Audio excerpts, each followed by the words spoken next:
The paradox of healing. Healing is in remembering the wholeness that already lives within us. Healing holds a paradox that behind our wish to get healed, there already is a wholeness that remains untouched. And yet, in the moment of life, we may feel disconnected, pain, and a sense of being lost. This is a part of our life experience. Healing does not ask us to deny our human experiences, but to gently recognize that wholeness is here at the same time. And from there, something begins to soften and heal. To understand the depth of the paradox, it might be helpful to remember the intelligence and complexity of life, and especially the human body. To give an impression of this, then think of the creation of a baby. Two completely different and seemingly incompatible cells melt together into one cell and start multiplying into billions of cells. After about 4 weeks, the heart is beating, and after about 17 weeks, the baby is formed. It just needs time to mature and grow. When timing is ready, the birth begins. It all happens without any human intervention. The body's nature knows the way by itself. About 99% of all babies are born without the need for specific care, apart from the basic needs. Suffering begins when we try to adapt to the life circumstances and conditions we are born into, and when we compare ourselves with each other. The newborn does not know of suffering.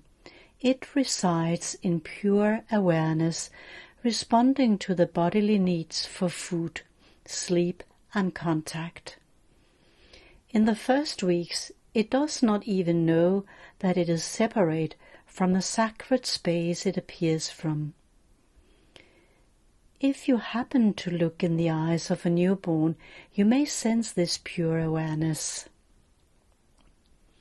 Further, the body has an incredible intelligence and complexity. It is able to manage about 37 billion chemical reactions per second.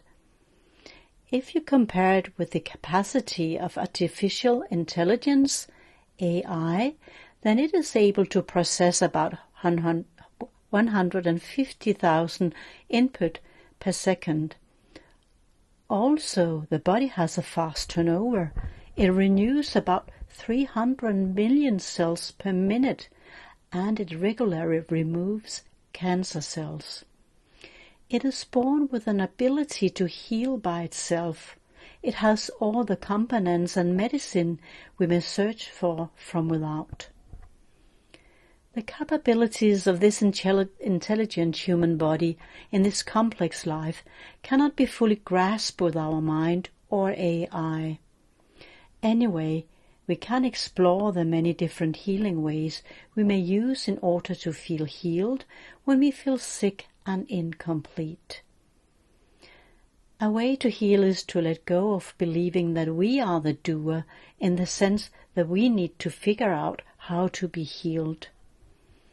This realization implies trust. We cannot decide to have trust.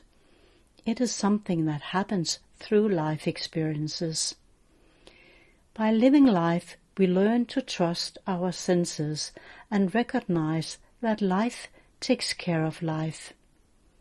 If trust isn't there, it is visible in our way of living. We live in fear of changes, procrastinate or avoid actions and decisions. When we fully live in trust of our senses and that life takes care of life, then the fear of failure and suffering has no take on us. And the thing is, we cannot force trust to happen and fear to disappear. Every experience, every sensation, and every emotion comes and goes. That's the nature of life. Along the journey, we recognize that we are more than our body, mind, and life experiences. We recognize the awareness in all. Eventually, we may reach a more peaceful state of being, where we are more aware of the coming and going, and are living with it, while trusting that all is well. As with life and trust, so with healing. We cannot control or figure it out. Basically, healing happens by itself through living. We are not the doer, even though we get experiences of doing and making things happen, and as such we are co-creators of life happenings. Our sensations and bodily reactions make us believe that we are the doer and must do something to manage life. In a way, we are all being done. The life source that manifests life forms is the doer, and we are a part of the source as well as the form in this co-creation. Life is extremely complex and also very precise. This makes healing simple if we let go of struggling against what is happening and trust life, which implies the life in us. So why do we keep on wanting to be healed? Life is truly a mystery, so even though we may have realized that we are already whole and that healing happens when we let go of struggling for it, we still get feelings of being separate and even broken. Along the way, we become more aware of our own and our common existence and realize our true nature.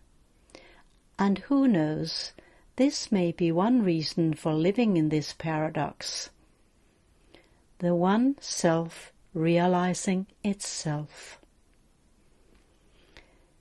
The book is a reminder of this, and hopefully it also serves as inspiration to navigate among the many healing ways we feel drawn towards.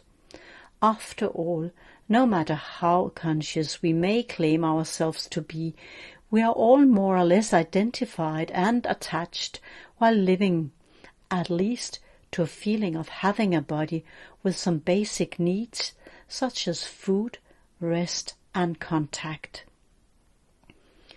Also, this chapter is a reminder of letting go of stressing around in order to get healed or to blame and shame ourselves if we feel wrong, sick, or disconnected.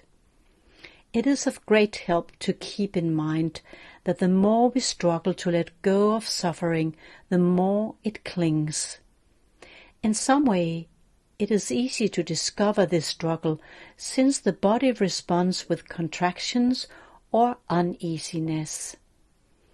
Contractions may be felt very subtle as muscle tensions or energy accumulations, or more intense as stress with physical symptoms. If you should find yourself lost or struggling on your healing way, or while reading this book, you may return to this chapter. Hopefully, it may serve as a reminder to let go of struggling and trying to figure out how to get healed. And even if you still feel broken or disconnected, remember you are not alone in that experience, and you are still whole. Lean back, relax, trust, and let your inner knowing show the way. Anyway, if you are struggling, you are still healing. It may just be painful for a while, until you once again remember the wholeness within. So all is well. In a way, this chapter holds the essence of the entire book. However, the human mind seeks to understand life's mystery, and it seems to be a part of the unfolding of life. So, the rest of the book is about how we may relate to healing in a more concrete and grounded way while we are living, knowing that it is not possible to describe and grasp it fully with our mind. My best wishes and lots of love on your journey, knowing that fundamentally there isn't anyone to navigate life, though your unique presence and awareness indeed matters. Summary. Healing is in remembering the wholeness that already lives within us. Along our life journey, we experience discomfort as well as well-being, which we try to resolve or maintain in different ways. Resistance to discomfort and suffering may cause persistent suffering. This paradox is not something to resolve, rather it is something to accept.